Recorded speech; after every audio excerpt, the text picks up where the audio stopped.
with the obsession of demanding 10% or more on such investment, and this scares those who would be people who can create employment and supplement to our efforts of development to invest in this country.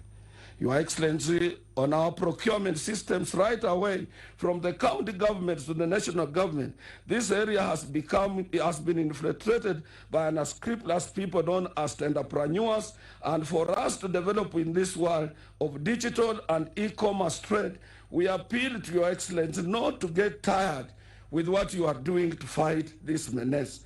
Kenyan workers support you, and we will continue to support you. And on that, I also say, and I will repeat, President, usitishwe. Now, usitishwe. This equally reminds us that unless we support you to stop corruption, we will not take off as a nation economically and development-wise.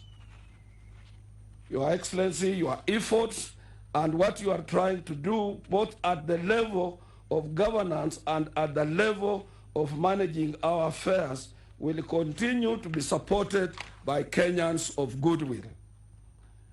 Your Excellency, I would like to remind you that in 1968, the founding father of this nation, Mzee Jomo Kenyatta, gave a grant of US dollars 5 million to the government of Malaysia, since Kenya was far ahead in terms of total GDP and its economic performance compared to the governments of Singapore, South Korea, now Vietnam, Malaysia, Taiwan, South Korea, and other African countries that have since overtaken us.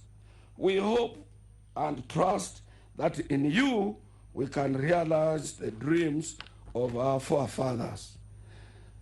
Your Excellency, before I sit down, as a champion of social justice, and as a champion of fairness, and as a champion of good governance, I must say something about BBI. Your Excellency, I cannot end speech without talking about Building Bridges initiative.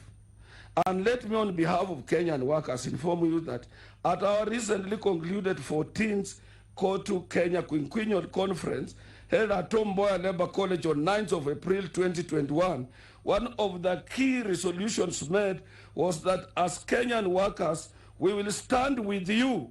We will stand with the handshake team led by Your Excellency, together with your brother, the Right Honorable Prime Minister Raila Amolo Odinga, in ensuring that one of the best legacy you can leave behind for Kenyans is a new constitution that addresses the pertinent areas of our governance, which normally causes hue and cry immediately after the general elections. And the recipient, those people who suffer after elections year in and year out, are workers, women, and children. Lastly, Your Excellency, before I go to the last comment, there is something I want your government to assist us. And I want also to ask the press, which is before us here, to be a little bit patriotic. Don't see when somebody issues a statement concerning a particular company, and you move fast to ask that company to advertise with your newspapers so that you can kill that story.